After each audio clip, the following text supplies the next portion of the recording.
Halo guys, apa kabar?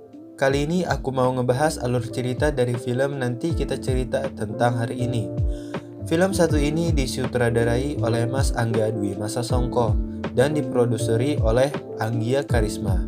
Sebenarnya film ini diadaptasi dari novel karya Marcella F.P. Film ini sendiri menceritakan tentang rahasia yang terdapat dalam sebuah keluarga. Namun ceritanya lebih berfokus pada angkasa, aurora, dan awan. Lalu bagaimana mereka menghadapi tekanan yang diberikan oleh ayahnya. Sampai pada suatu titik mereka sudah tidak tahan dengan apa yang sebenarnya mereka rasakan. Sampai akhirnya rahasia keluarga mereka terbongkar. Yang benar-benar bikin penonton gak bakal notice klimaks konfliknya bakal kayak gimana. Ya jadi di dalam klimaks ada klimaks lagi. Menurut aku sendiri film ini bagus banget, worth it untuk ditonton bareng keluarga. Karena setiap keluarga pasti memiliki masalahnya sendiri. Dan film ini relate banget buat jadi pencerahan bagi yang nonton. Sayangnya film kayak gini kalah jumlah penontonnya dari film-film Indo yang viral padahal plotnya kayak sinetron dan terkesan biasa-biasa aja. Ya udah, kita langsung aja masuk ke pembahasannya.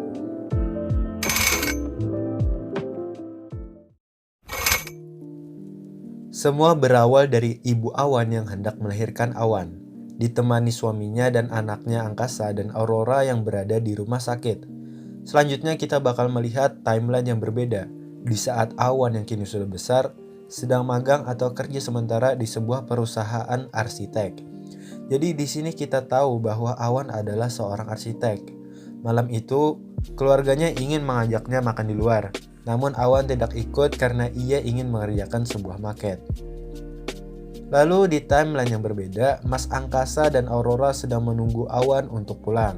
Namun di saat ingin pulang, Awan mengalami kecelakaan. Lalu ibunya langsung membawa Awan ke rumah sakit. Keluarga Awan kembali ke rumah dan tidak jadi makan bersama di luar. Di sini aku gak tahu alasan jelasnya kenapa, tapi nanti kalian pasti tahu. Lalu kita melihat Aurora adalah seorang seniman yang sedang mengerjakan sesuatu di ruangannya. Aurora diceritakan sebagai seseorang yang rajin dan disiplin. Jadi bisa dibilang Aurora adalah anak yang paling berprestasi dari mereka berdua. Namun prestasinya tak pernah diakui ayahnya. Yang selalu menjadi perhatian ayahnya adalah si Awan. Ya karena biasanya anak bungsu kebanyakan pasti yang paling disayang. Selanjutnya kita melihat Awan yang sedang berdebat tentang sebuah proyek dengan leadernya. Lalu dipanggil oleh Chico Jericho. Di sini aku lupa namanya siapa.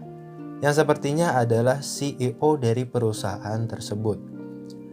Awan pun dianggap tidak profesional dan tidak dapat menjadi pegawai tetap di perusahaan itu karena tidak dapat bekerja sama dengan baik. Saat Mas Angkasa sedang melamar dan makan berdua dengan calon tunangannya, Awan menelpon untuk minta jemput. Jadi bisa dibilang Mas Angkasa ini adalah supir khusus Awan di dalam tanda kutip.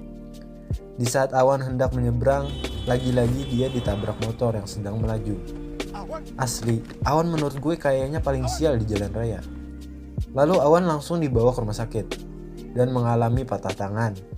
Jadi Mas Angkasa ini sedari kecil diamanahi ayahnya untuk selalu menjaga adik-adiknya. Terkhusus Awan, namun Mas Angkasa merasa Awan sudah besar dan tidak perlu lagi diperlakukan seperti anak kecil. Selanjutnya Awan mengikuti Mas Angkasa yang sedang menjadi EO di sebuah acara konser musik. Lalu disinilah Awan bertemu dengan seorang manajer band Arah bernama Kale. Nanti mulai sini tuh Awan bakal kenal cinta-cintaan. Lalu Awan diterima kembali bekerja di perusahaan itu karena bantuan ayahnya. Karena ayahnya adalah seorang developer yang akhirnya membuat Awan kecewa. Saat mengobrol sama Kale, Awan tidak tahu harus terima atau tidak pekerjaan yang ia dapatkan. Karena ia merasa pekerjaan itu bukan dari jerih payahnya, namun dari bantuan ayahnya.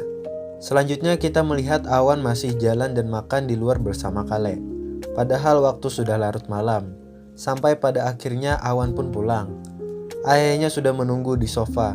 Sampai akhirnya mereka berdebat. Sesambilnya Awan menyindir ayahnya karena sudah memanfaatkan nasabahnya supaya Awan bisa kembali bekerja di perusahaan tersebut. Keesokan harinya, Awan pun dijemput Kale untuk jalan dan makan lagi, namun kali ini dari pagi hingga larut malam. Padahal malam itu Aurora sedang mengadakan pameran seni tunggalnya, dan ia mengharapkan seluruh anggota keluarganya dapat mengikuti pameran yang ia adakan. Sampai pada akhirnya Awan pun datang walaupun terlambat. Dan saat tiba di sana, Awan kembali berdebat dengan ayahnya. Karena Awan merasa ayahnya selalu ingin perintahnya diikuti padahal Awan sudah besar. Lalu Aurora meminta mereka untuk pulang saja dari pamerannya, karena ia sudah muak dan membuat pamerannya kacau. Saat semuanya sudah pulang ke rumah, ayahnya meminta untuk anak-anaknya berkumpul. Di sana Awan dimarahi habis-habisan karena perubahan sikapnya setelah mengenal Kale. Dan Mas Angkasa dianggap tidak dapat menjaga adik-adiknya dari pergaulan yang tidak disukai ayahnya. Kata ayahnya, ia melakukan semua ini karena takut kehilangan mereka. Namun Aurora bilang sebenarnya mereka sudah kehilangan dirinya.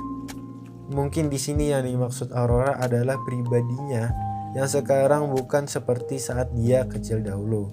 Anggaplah jati dirinya sudah hilang. Lalu Awan meminta maaf kepada Aurora karena perbuatannya malam itu. Namun Mas Angkasa bilang yang salah bukanlah Awan tetapi ayahnya. Dan disinilah akhirnya rahasia keluarga yang tidak diketahui Awan dan Aurora itu pun terbongkar. Kata Mas Angkasa sebenarnya Awan memiliki saudara kembar. Namun ayahnya menutupi itu. Mas Angkasa sebenarnya sudah tahu dari dulu saat ibunya melahirkan. Namun tidak berani cerita begitu pula ibunya.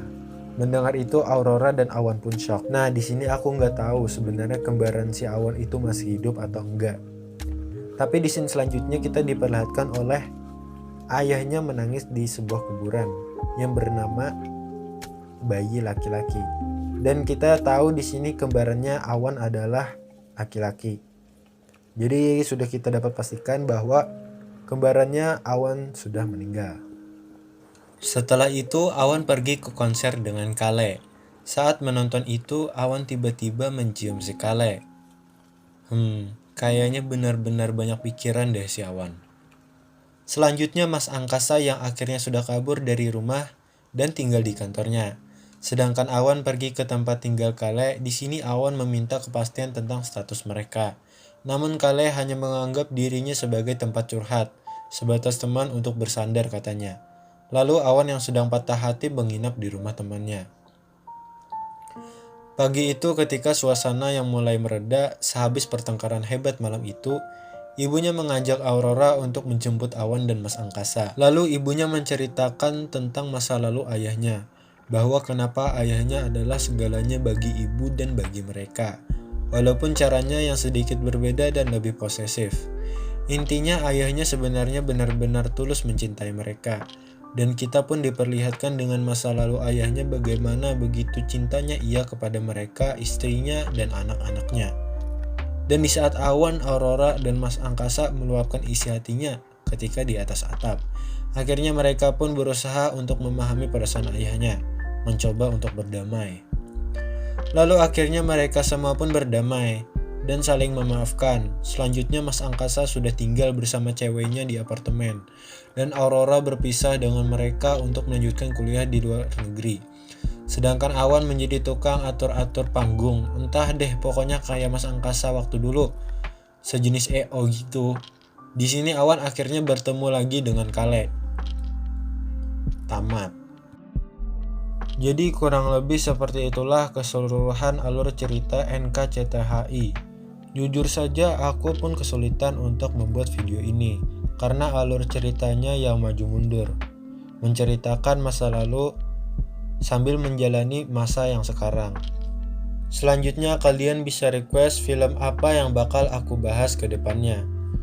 Silahkan tulis di komentar dan jangan lupa untuk like dan subscribe. Terima kasih. Bye-bye.